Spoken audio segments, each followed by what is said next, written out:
시청자 여러분 안녕하십니까. 여러분의 보좌관 주식대박 보좌관입니다. 화이팅! 투자는 개인의 판단에 따르지만 이번 영상이 큰 도움이 되시기를 바랍니다. 이번 영상은 1월 둘째 주 수급 관심주 소개 영상입니다. 속도를 빠르게 해서 들으시는 것을 권해드립니다. 12월 마지막 주 거래일수가 비록 3일밖에 안 됐지만 수급에 좋다 보니 1차 후보 리스트가 총 16개 종목이나 됐고요. 그리고 이 중 2차로 반을 줄여서 8개를 간출인 다음에 그 다음에 이제 8개에서 총 3개로 압축할 수 있었습니다. 종목을 선별하는 여러 기준이 있지만 상승 각도가 가파르거나 고가권 종목의 경우에는 되도록이면 수급이 좋아도 이번 주 역시 뽑지 않았다는 거 참고하십사 하고 말씀을 드리겠고요. 이제 시작하겠습니다. 첫 번째 기업은 작년 2월 코웨이를 인수한 어디죠? 빅히트와 카카오 게임즈 지분을 보유하고 있는 바로 넷마블입니다. 코웨이를 인수했다라는 것만 들어도 딱 아셔야죠. 넷마블입니다. 회사 내용부터 말씀드리면요.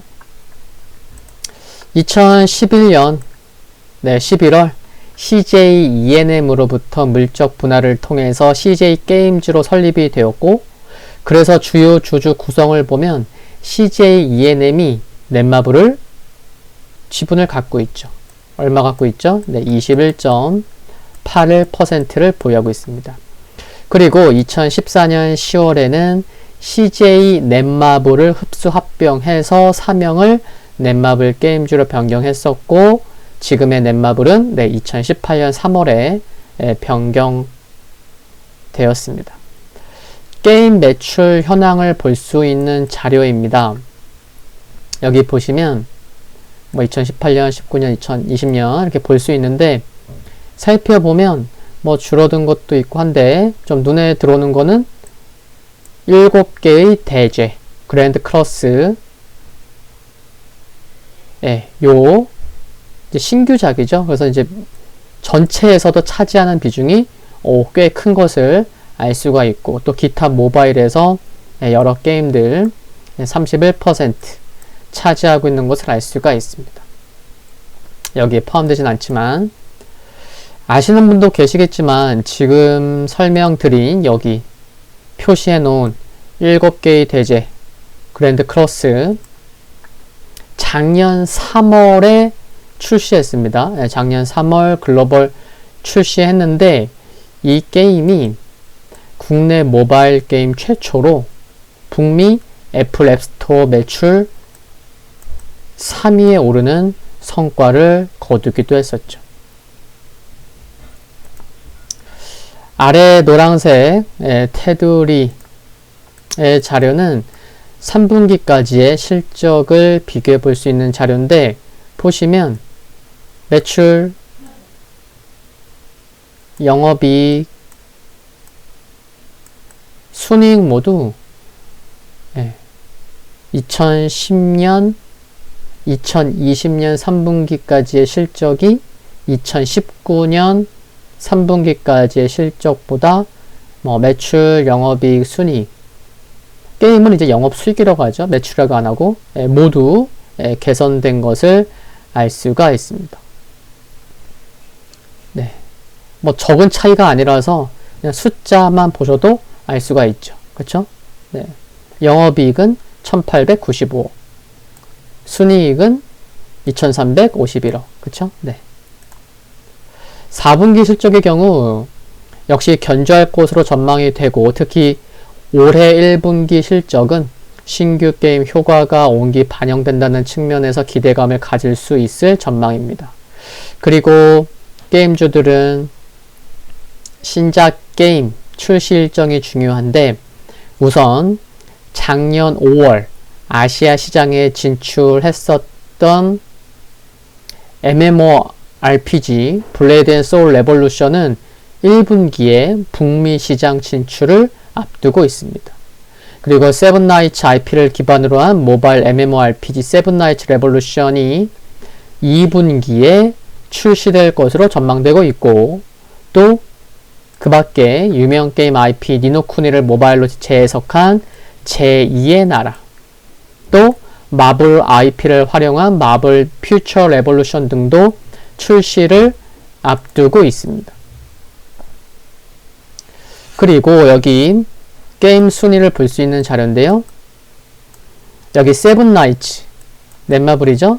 세븐나이츠 2의 경우에 1월 2일 토요일 낮 기준 전체 6이긴 하지만 여기도 보시다시피 구글 플레이 기준으로는 매출 순위 3위를 기록 중인데, 이와 같은 세븐나이츠 2의 흥행은 2분기에 출시될 예정인 세븐나이츠 레볼루션의 흥행에도 도움이 되지 않을까 하는 긍정적인 생각 가져볼 수 있겠고요.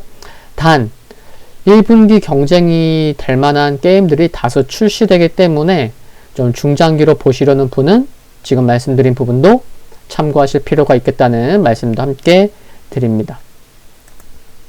수급과 기술적인 흐름 살펴보면요. 여기 보시면 지난 10월에도 조정 시에 갈색 200일선을 지켰는데, 최근에도 보면 조정 시에 갈색 200일선에서 반등이 나오는 모습 긍정적으로 보이고, 또 일별 수급을 보시면 외국인, 기관, 그리고 거래량 아래 여기도 보셔도 외국인의 수급이 좀 더 좋은 모습이고, 기관도 매수로 좀 돌리는 모습 확인할 수가 있습니다. 그리고 12월 마지막 거래일에 거래도 수반되면서 종가상 하늘색 60일선을 돌파한 모습도 긍정적으로 보입니다. 국민연금은 지난 8월 28일 기준으로 6.02% 보유하고 있고요. NC소프트도 넷마블을 6.81% 보유하고 있는 것도 참고하시면 좋겠습니다. 이번 주만 놓고 보는 1차 목표가는 13만 9천원을 제시하고, 단기적인 관점에서 손절 및 비중 축소를 고려할 가격은 종가상 12만 6천원을 강하게 지켜주지 못할 시로 대응하시면 될 것 같습니다. 화이팅입니다.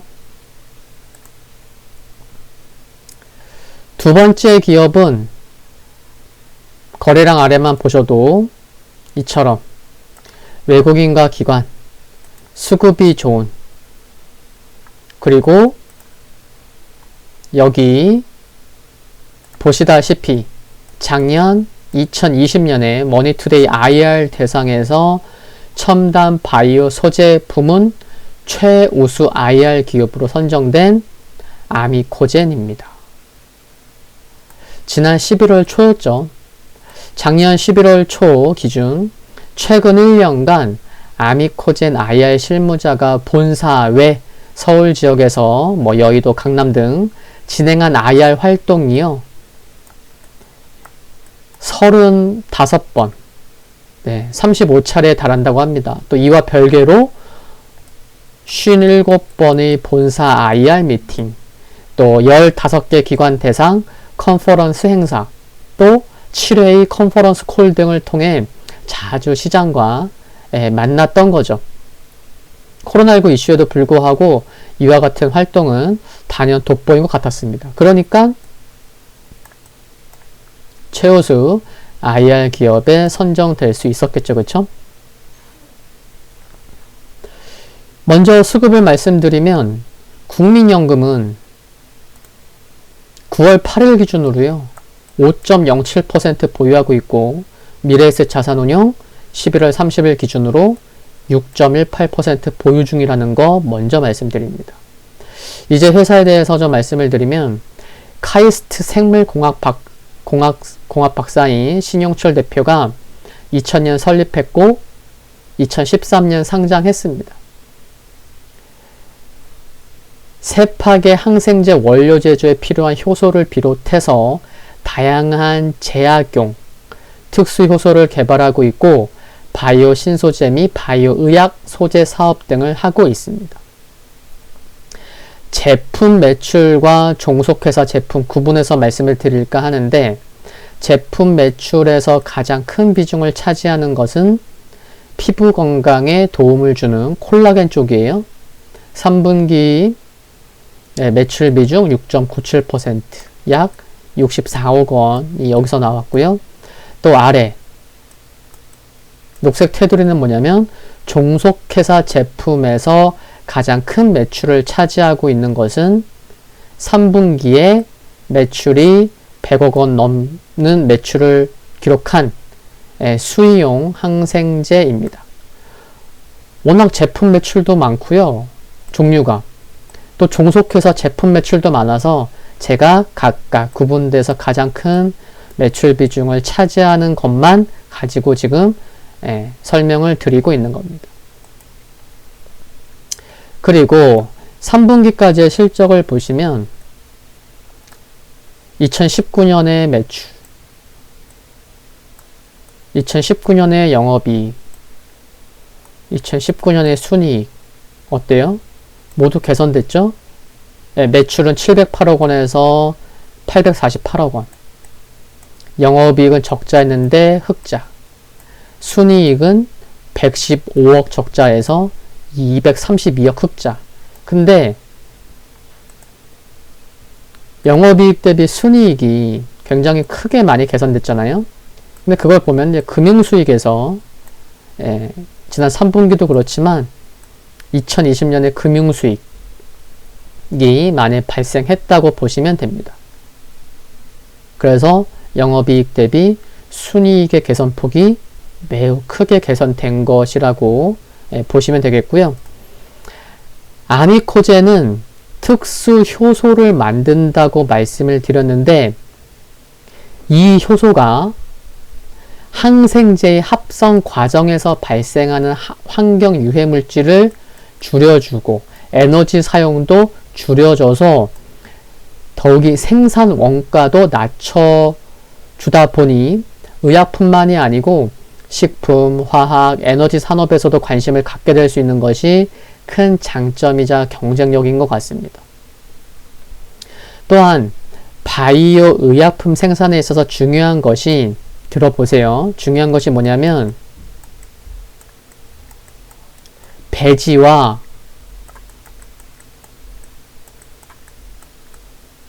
레진인데, 바이오 쪽 공부 많이 해보신 분은 자연스레 아시겠지만 바이오 의약품 생산에서도 중요한 게 배지와 레진이에요. 여기서도 아미코제는 경쟁력이 상당하다라는 게 중요한 것 같습니다.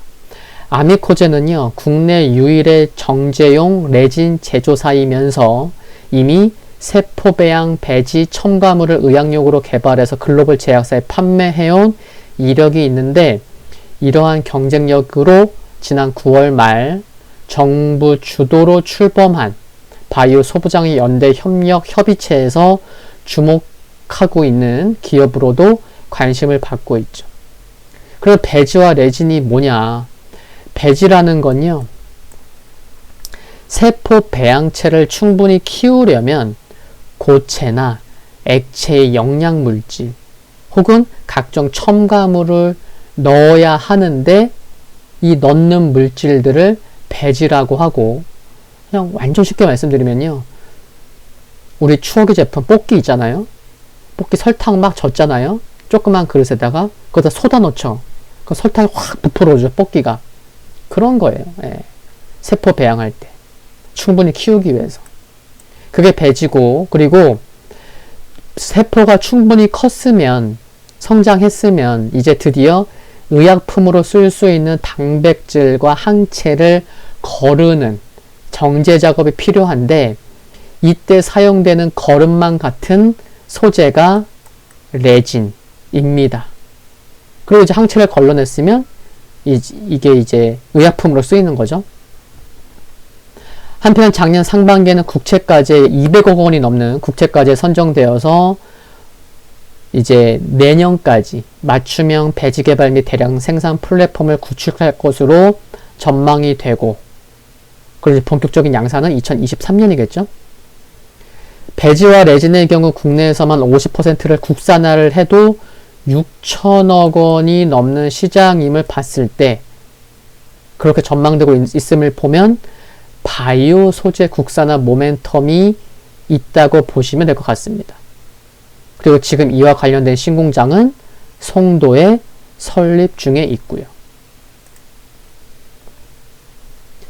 한편 그 신용철 대표의 인터뷰를 찾아보니까요. 올해 상반기에 배지와 레진의 완벽한 수준의 제품을 선보일 수 있다고 하니까 관련돼서도 올해 관심이 필요할 것으로 생각을 합니다. 그리고 아미코제는 2019년 2월에 상장한 어디요?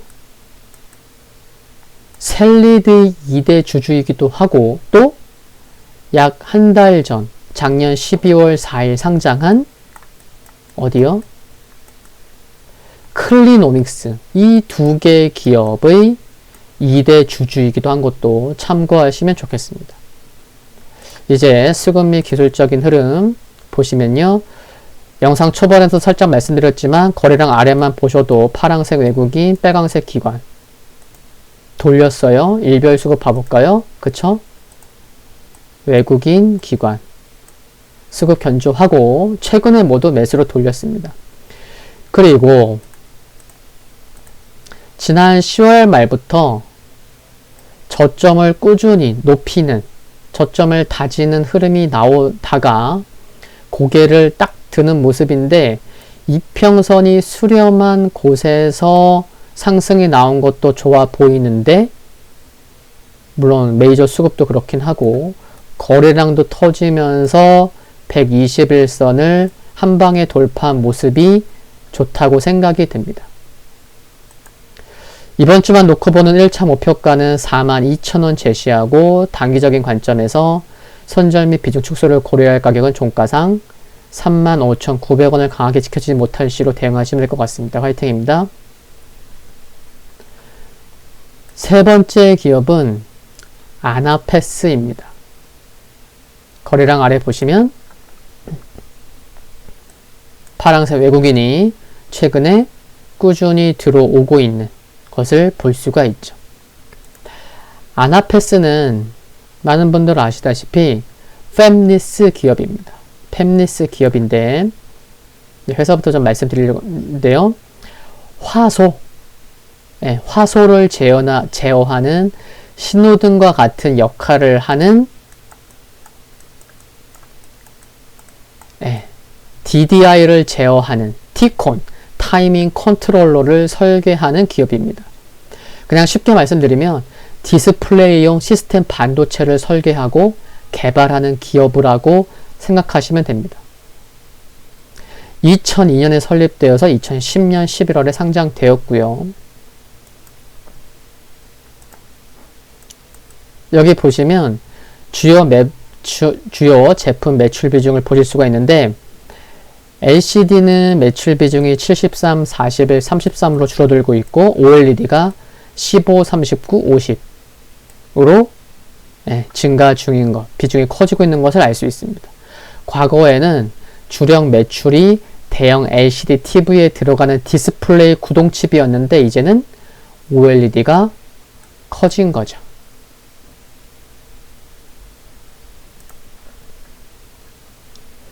실적을 보시면요. 매출 커졌고 영업이익은 역시나 적자지만 조금은 개선된 모습.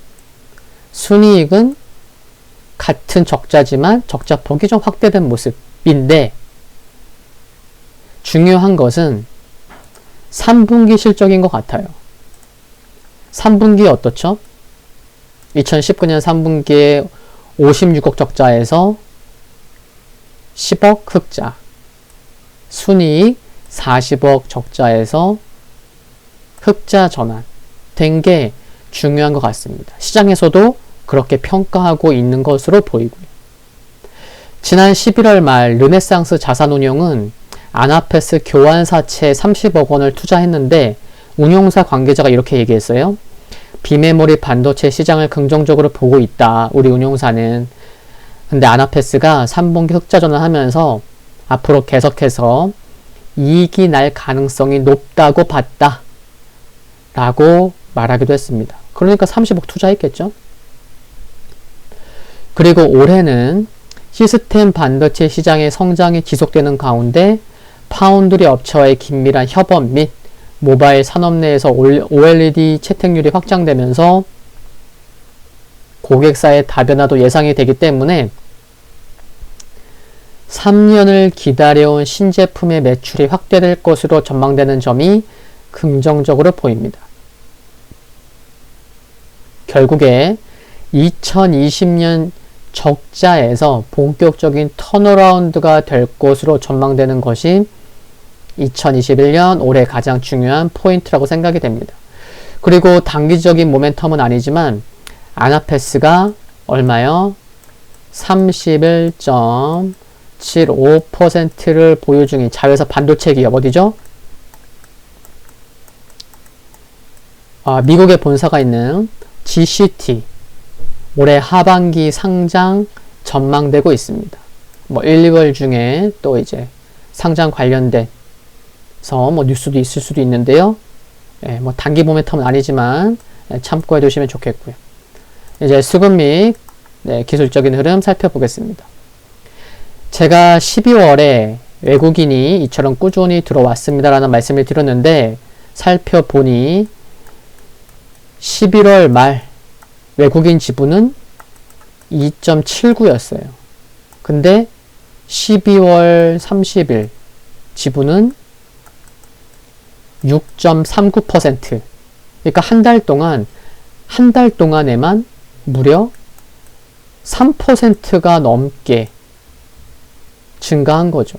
그러니까 단기에 외국인이 적지 않게 들어왔다고 볼 수 있다는 거예요.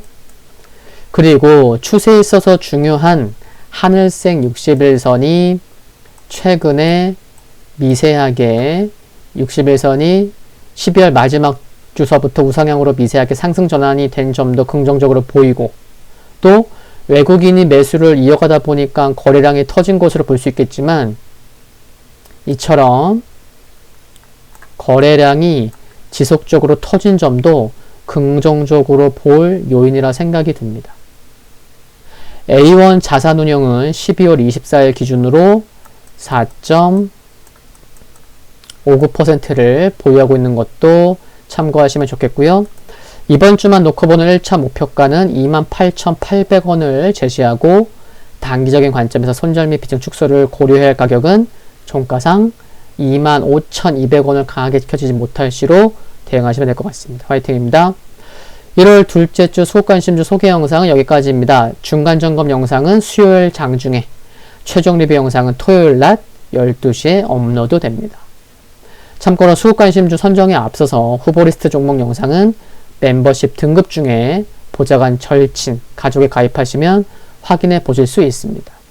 구독과 좋아요는 큰 힘이 됩니다. 성공 투자를 기원합니다. 다음 영상에서 뵙겠습니다. 감사합니다.